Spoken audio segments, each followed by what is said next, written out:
Dagangan saham di Bursa Efek Indonesia baru saja ditutup. Kita akan membahasnya bersama analis Sukor Asset Management.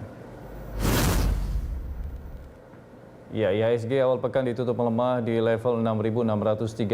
Untuk membahas prospek sepekan, kita telah bersama Michelle Gabriela, Head of Research Sukor Asset Management. Ya, terima kasih Mbak Michelle sudah bergabung di Closing Market. Kita lihat hari ini memang IHSG terkoreksi tipis ya 0,11% ke level 6.636. Ya. Dari analisa Anda, kira-kira faktor apa, sentimen apa yang mempengaruhi kinerja IHSG yang sedikit melemah hari ini? Ya, kalau kita lihat sebenarnya hari ini itu sebenarnya ada dua rilis laporan keuangan dari PTBA dan ada lagi beberapa, dan sebenarnya ini udah mulai musim laporan keuangan sehingga sebenarnya cukup bagus ya, cuman memang marketnya ini meresponnya kurang positif karena memang marketnya juga sudah menunggu tentang The Fed apakah jadi menaikkan rate di bulan November, meskipun dia mengatakan tidak akan terburu-buru untuk menaikkan rate. Nah, ini yang sebenarnya jadi sentimen yang cukup negatif ya, karena memang kalau kita lihat net buy foreign hari ini, tapi memang sebenarnya karena ada crossing sekitar 4 triliun, jadi sebenarnya kalau misalnya kita take out yang crossingnya, sebenarnya hari ini itu foreign juga net sell. Memang sebagian foreign memindahkan dananya kembali ke aset yang lebih safe ya. Iya, terkait dengan keputusan The Fed yang belum keluar dan sebenarnya seperti apa harapan atau ekspektasi dari para pelaku pasar terkait dengan keputusan The Fed nanti? Iya, kalau kita lihat sebenarnya market ini paling tidak suka ketidakpastian ya. Kalau misalnya kita lihat setelah rate-nya jadi naik seperti tahun 2013,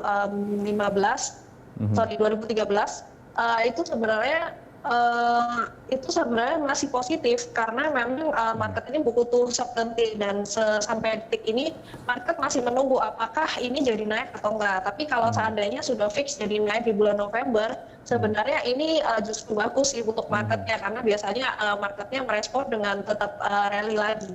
Ya. Oke, jadi keputusan The Fed ini kepastiannya, dan kalau harapan dari pelaku pasar ini suku bunga naik, itu yang dinantikan begitu ya, justru bagus untuk pasar begitu Mbak Michelle ya.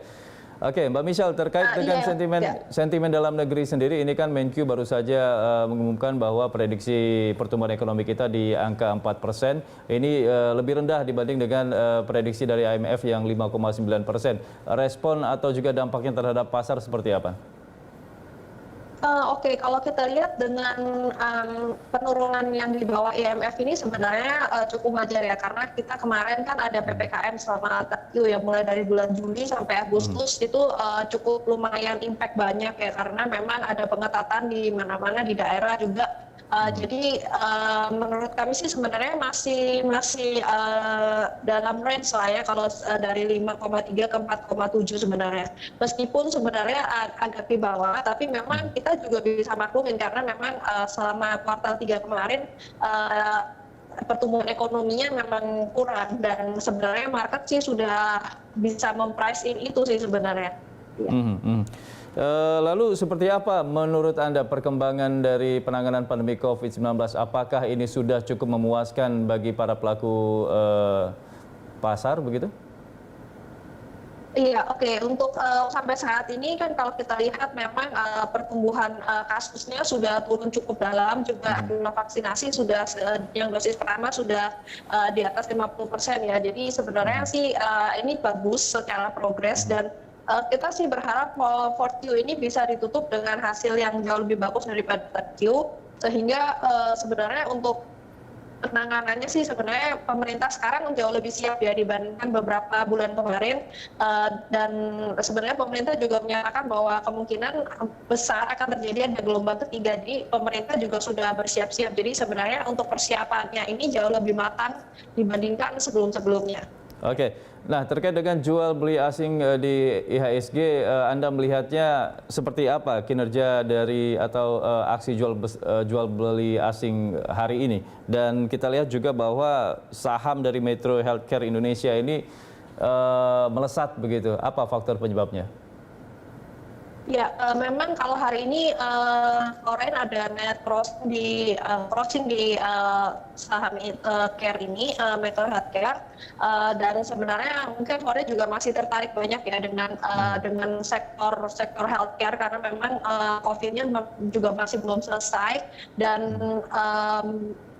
dan jadi prospeknya masih cerah. Dan kalau kita lihat kalau kita take out dari saham Care ini dan ada satu saham lagi yang hari ini closing, sebenarnya hari ini Foreign masih net sell terutama di saham-saham blue chip ya hari ini. Jadi memang mereka lebih selain dari closing tadi ya, mereka lebih cenderung ke mengalihkan asetnya ke safe haven. Ya. Oke. Menjelang pengumuman The Fed. Ya. Oke, Mbak Michelle, dari Sukor Asset Management sendiri kira-kira saham atau emiten yang patut dicermati dan juga dikoleksi dalam beberapa hari ke depan, kira-kira apa saja nih?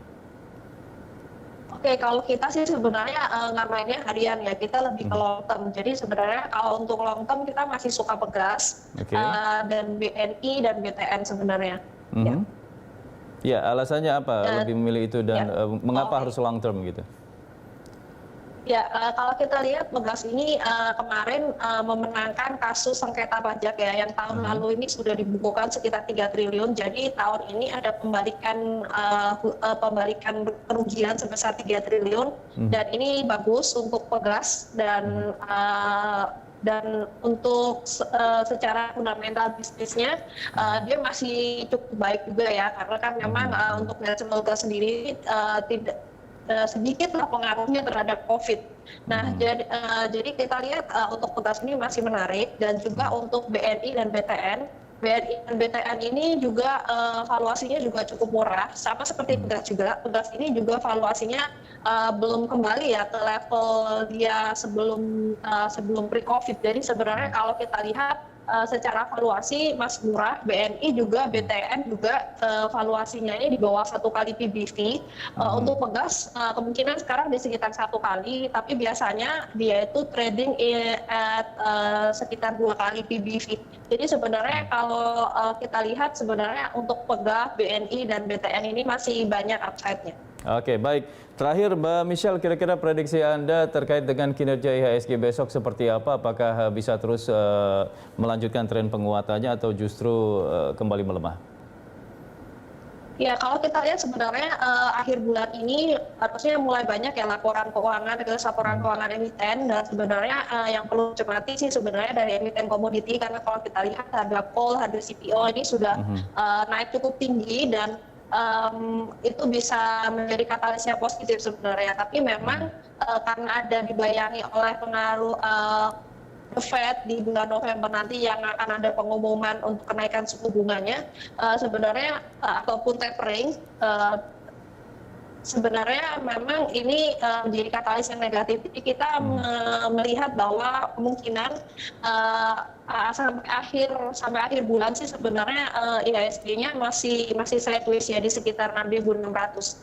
Oke, baik. Terima kasih banyak Mbak Michelle atas analisanya. Selamat kembali beraktivitas.